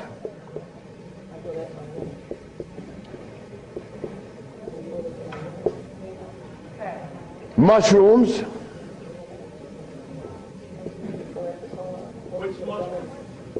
portobello, crimini, also oyster mushrooms.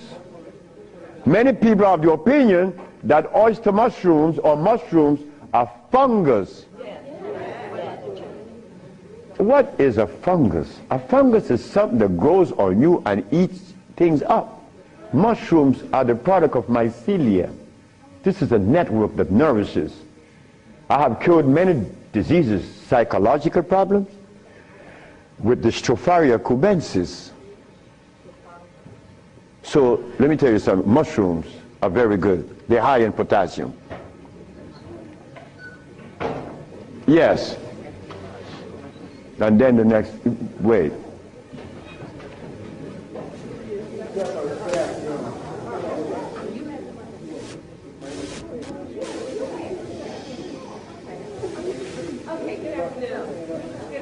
Good afternoon, ma'am. I know the blood and the starch is two of the things you said that we should get rid of. I'm working really hard. I've gotten rid of the blood. I'm having a hard time with the starch. I just needed an idea of some things to substitute. Yeah, substitute. Well, and one more question, water. I do the distill, but I hear a lot about, you know, drink spring, drink distill, which I do the distill a lot. Okay. About the starches, you could eat quinoa or amaranth. And also spelt. You could buy the spelt pasta. Spelt. You could buy spelt. I eat a lot of spelt. And you know something? I learned something lately, like I'm learning something every day. Because I don't know everything. I don't want to know everything. And it's impossible for me to know everything. But I learned this. That when you combine spelt flour, quinoa, and amaranth together, just the pure powder, the flour, and you want to bake something, if you just add the almond milk and the sea salt and the other ingredients, such as you could add a little bit of what?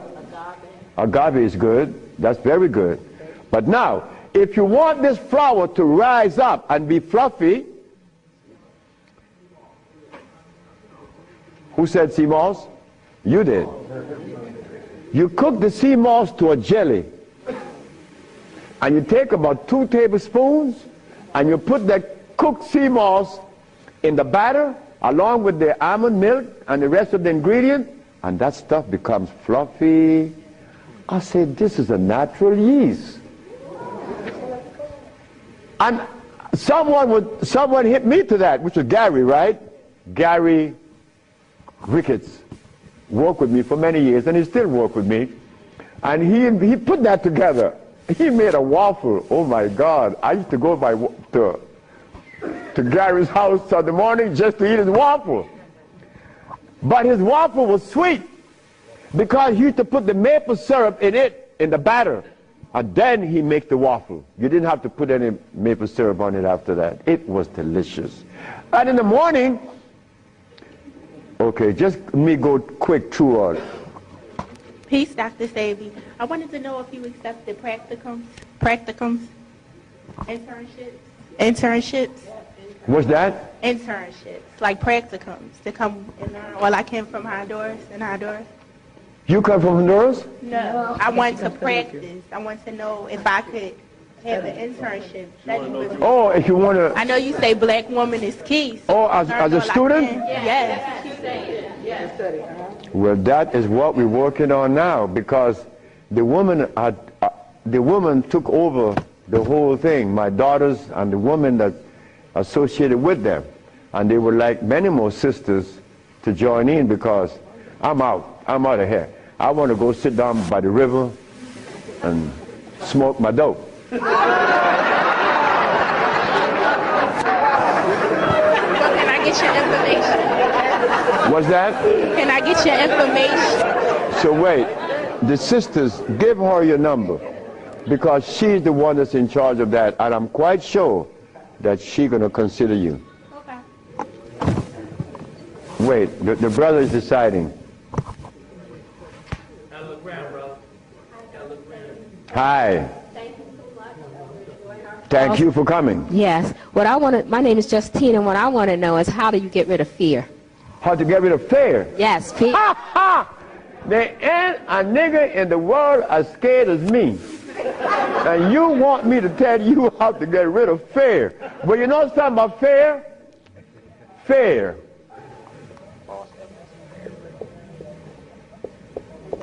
Fear is a natural occurrence. You don't get rid of fear. You understand fear. You don't get rid of it, because fear is necessary. But you don't let fear control you, right? Because it would paralyze you. Fear would prevent you from opening the door where there's a great, big, beautiful tomorrow. Fear, you see, when I was insane, to a greater extent than I am now, I was placed in a psychiatric ward in New Jersey. And they were right. But what they didn't know, that I was aware that I was sick. I was also aware that I would not take any of anything that they gave me in that hospital. But there was a man that, you know the swinging doors, right? A swinging door is a door that opens both ways, and you're going to swing it. And every time he came to his door to go inside his room, he used to stand there. And he could never open that door. I used to go by and swing the door, and he'd go in and say, "Thank you, man." Why couldn't he open that door? Fear. But once you open the door and you see this great big thing, fear is gone. A bright tomorrow, hey, I'm no longer in fear. But then comes another one that's going to trick you.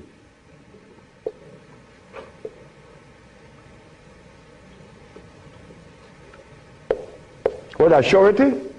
Is E? All right. Surety. Surety make you do this. Yeah, I'm bad now, but there could be a quicksand there, and you're gone. So you learn that when you conquer fear, then you walk, but you test carefully. And if you conquer surety, then you go into the other one. And this one I'm going to really trick you. Power. Power gives you a freedom to execute, but not to violate. Because if you violate, even though you're in power, they will kill you. They did that to Nicolae Ceausescu, right? In Czechoslovakia. Because Nicolae Ceausescu wanted everyone to stop eating meat. Because he knew. But you don't change people overnight. They killed the man. Because he imposed some other laws on them that were cruel. He used to kill them too. So power has to be understood, not to be misused. Then if you survive power, then you get the last one that's going to get you.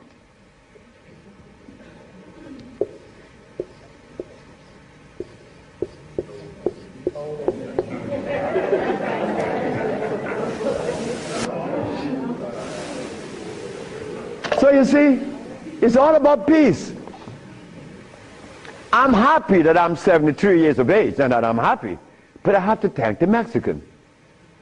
But when I go around my brother's 73, are you all right? I say, Marcel, that's the only one alive now. My age. I say, you asking me if I'm all right? No, man, I'm not all right. He's coughing. He got these back pains and stuff. And I say, you could do better than that, because you're only 72. I'm a year older than him. But he can't see beyond where he's at.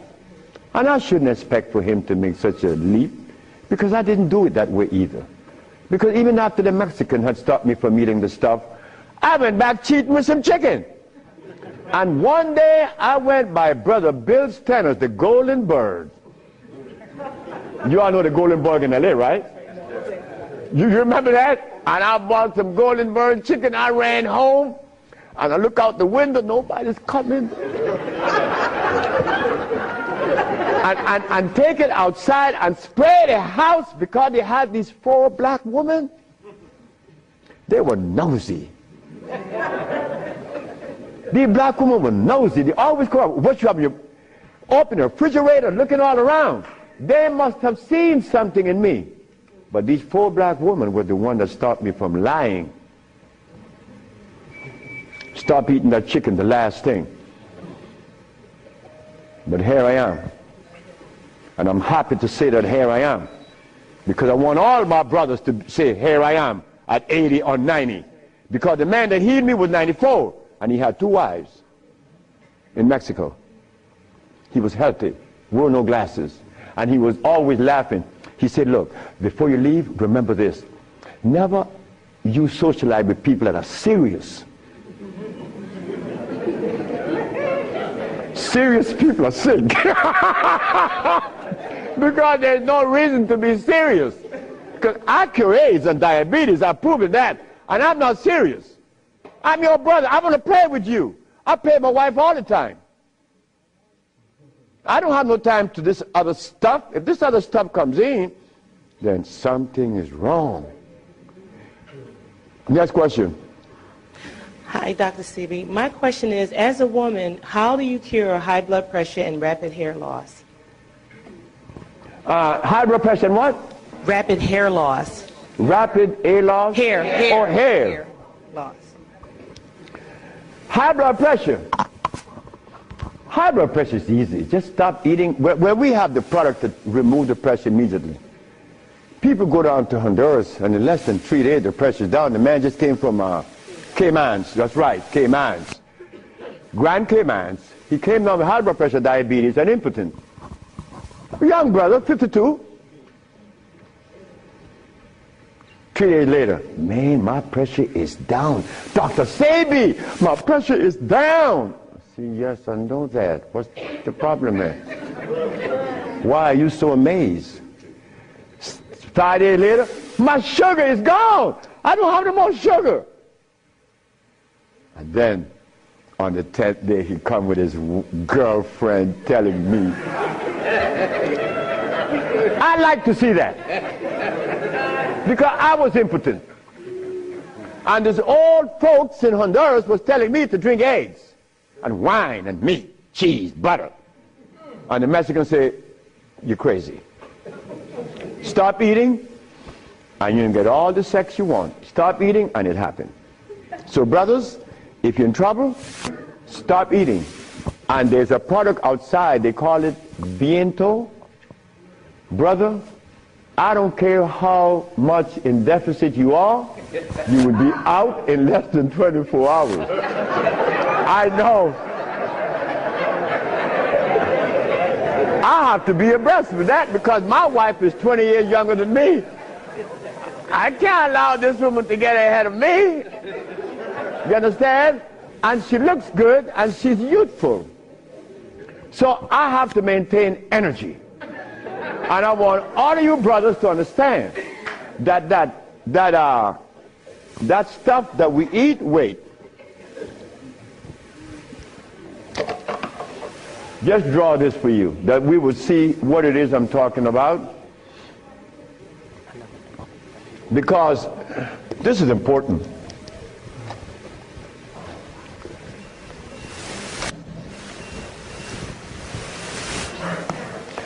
I recorded a man from the age of 15. I saw his life because I was a curious boy. Remember, I'm the boy that didn't go to school. So I was looking at things that the schoolboy wasn't looking at or seeing. This man named Brindley, he was in his 20s. I was 21, he was 25, 4 years older than me. And he was the dude, a woman's man. But when I was in my 40s and I went back to Honduras, Brindley was 46, I was 41. And Brindley was like, yeah, man. Yeah. Yeah. His wife gone. She's a seamstress. She's gone a long time. But when he was young, he had every woman in the world. I said, Brindley, what happened? Man, you know, I'm old now. I said, hey, nigga, you're 46. I'm 41. There again, what is old? What is old? Old is when you get to my age, 73, nigga, you old. Sure, I'm old. If I had a big belly on me, and I wore these glasses, and I was hooked up to a machine, and no woman want an old sick man beside her. So brothers, look, stop eating blood. Because when you get to my age, you want to be healthy. You want to be playing with her, right? Sure you do. Why not? She's your companion. You want to play and laugh with this woman. Brindley couldn't. Why? You see, this stuff right here.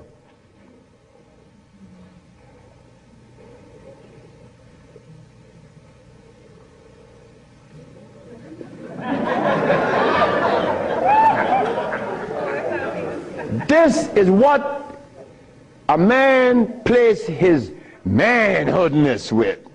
His penis. Yeah, I'm a man. But in here,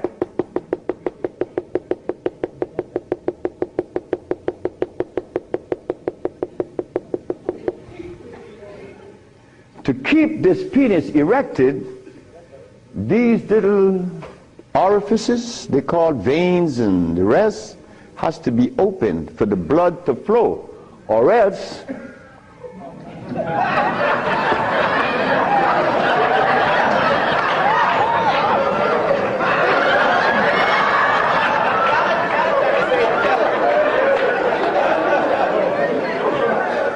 you think I can't talk about it? I was 30 years of age. That was happening to me. And the last person that saw that was a woman named Audrey Williams. She said, what's wrong with you? I said, I don't know. She said, you're sick, you better see a doctor because you're too young. You're 30 years of age. And I did. And it happened. But I had to stop eating. On the first, second, third, fourth, fifth, sixth, seventh day, I was happy. On the 8th, 9th, 10, 11, 12, 13, 14, I was going and holding on to the bathroom. Everything was spinning around. Why? Because all of the mucus that was leaving my brain, my eyes was very foggy. I couldn't see. I was already wearing glasses, but now it's worse. But on the 17th, 18th, 19th, on the 17th day I woke up, I was looking at the ceiling, and I remember feeling so calm. A feeling that I had not experienced in many, many, many years. I was calm. On the 27th day, I didn't hear the wheezing in my chest from the asthma. My diabetes, I couldn't find glucose in my sugar. But on the 57th day of fasting, of not eating anything, I had an erection. Why? Why? Aha! They drain out. It drained out because I was taking these herbs and drinking water. Taking these herbs and juice and drinking water. And the body got a chance to do what? Cleanse itself. You see, it's easy. It's easy to bring back that happiness that we could love, that we could share,